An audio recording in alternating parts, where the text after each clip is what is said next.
चाहे आपको cash deposit करना हो या विड्रॉ करना हो, दिल्ली जैसे हाईटेक शहर में भी बिना एटीएम या बैंक के दरवाजे तक गए इस तरह के बैंकिंग ट्रांजैक्शन शायद आप नहीं कर पाएंगे। लेकिन गुजरात के छोटे छोटे गांव में एटीएम खुद चलकर लोगों के दरवाजे तक आ रहे हैं। उन्हें कहीं दूर नहीं जाना पड़ता और प्रक्रिया इतनी सरल कि वो महिलाएं भी बैंकिंग एक्सेस कर पा रही हैं जिन्हें कोई अक्षर ज्ञान नहीं है। कहा तो ये भी जा रहा है कि इस माइक्रो एटीएम की सुविधा ने डेयरी सेक्टर से जुड़ी कोऑपरेटिव सोसाइटी की हजारों महिलाओं को घर का मुखिया बना दिया है। वो अब ज्यादा बचत कर पा रही हैं और पैसों का पूरा हिसाब किताब अब पति नहीं बल्कि घर की महिलाएं ही रखती हैं। ऐसे में इंडियन टुडे मैगजीन में छपी जुमाना शाह की इस स्टोरी के जरिए समझेंगे कि एक माइक्रो एटीएम गुजरात में डेयरी सेक्टर से जुड़ी 36 लाख महिलाओं के लिए कैसे नई उम्मीद बन गया है और क्यों इसे श्वेत क्रांति 2.0 कहा जा रहा है।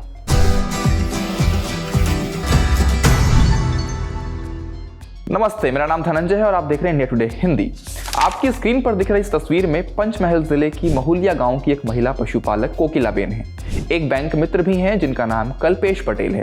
उनके हाथ में एक माइक्रो एटीएम है। कोकिलाबेन कुछ महीनों से कल्पेश को कई बार माइक्रो एटीएम संचालित करते हुए देख चुकी हैं, लेकिन अब भी जब बिना शहर गए 3000 रुपए हाथ में आ जाते हैं, चेहरे पर मुस्कान आ जाती है।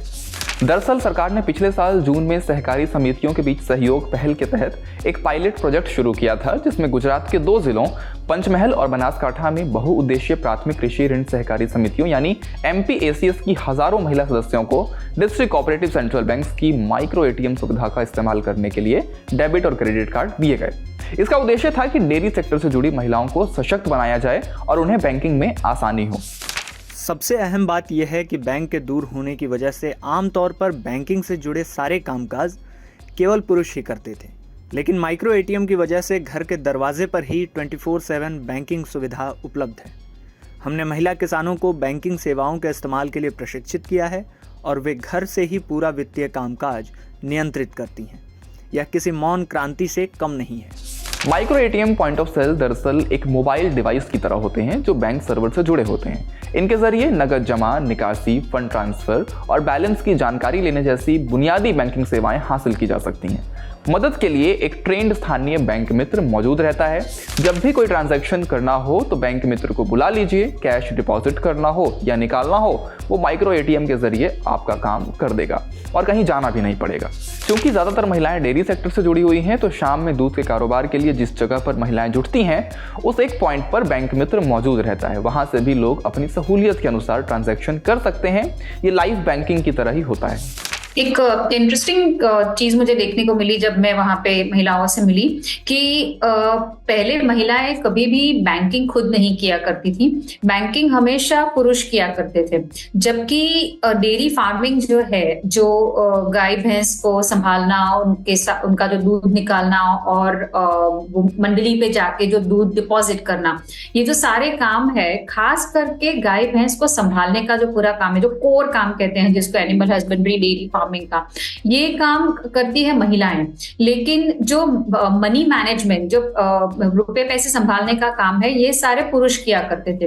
अब इसकी वजह ये थी कि बैंक हमेशा अर्बन सेंटर्स में हुआ करती थी।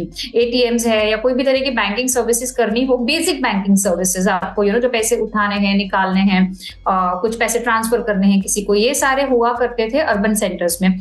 तो महिलाएं कभी जाती नहीं थी। कभी कभार गई तो गई, लेकिन मैनेजमेंट ज्यादातर पुरुष किया करते थे।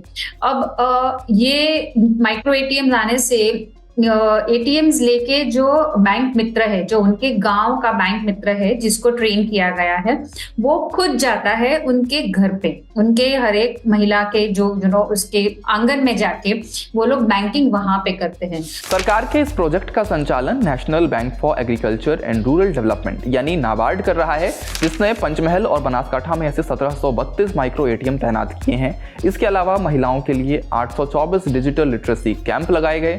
जनवरी से जुलाई 2024 के बीच डिस्ट्रिक्ट कोऑपरेटिव बैंक में 8 लाख नए बचत खाते खुले और कुल जमा राशि में 4612 करोड़ रुपए की वृद्धि हुई। करीब 20,000 नए क्रेडिट कार्ड जारी किए गए।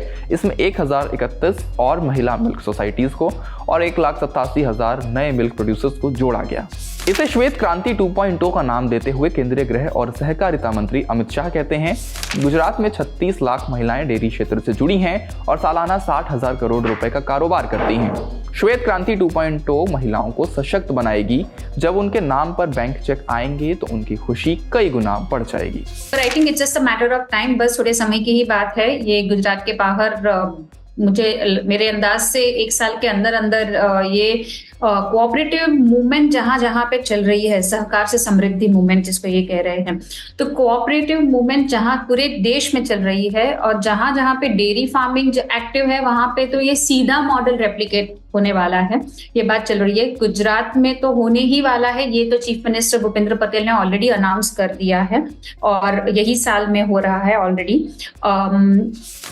ये और भी ये डेयरी फार्मिंग तक सीमित नहीं रहने वाला है। ये डेयरी फार्मिंग से के बाहर भी दूसरे जो खेती से के आसपास और खेती से आगे जाके भी गांव में जो भी एक्टिविटीज होती है, जो भी प्रक्रियाएं होती हैं, इनके साथ ये सीमित होने वाला है कि जो भी कोऑपरेटिव सोसाइटीज के साथ जो लोग जुड़ते हैं उनके सारे बैंक अकाउंट्स कोऑपरेटिव बैंक्स में खोले जाएंगे और उनको जोड़ा जाएगा और ये जो बैंकिंग सर्विसेज है उनको अवेलेबल रहेगी। एक्सपर्ट्स मानते हैं कि गुजरात के 2 जिलों से शुरू हुआ ये प्रयोग पूरे राज्य में नजर आ सकता है और इसमें इतनी क्षमता है कि बाकी राज्य भी इस तरह की पहल शुरू कर सकते हैं।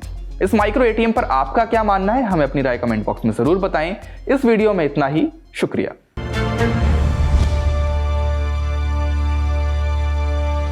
इसी तरह की तसल्ली से भरी हुई एक्सक्लूसिव रिपोर्ट्स देखने के लिए सब्सक्राइब करें इंडिया टुडे हिंदी का यूट्यूब चैनल और बेल आइकन जरूर प्रेस करें ताकि वीडियो अपलोड होते ही आपको खबर हो जाए।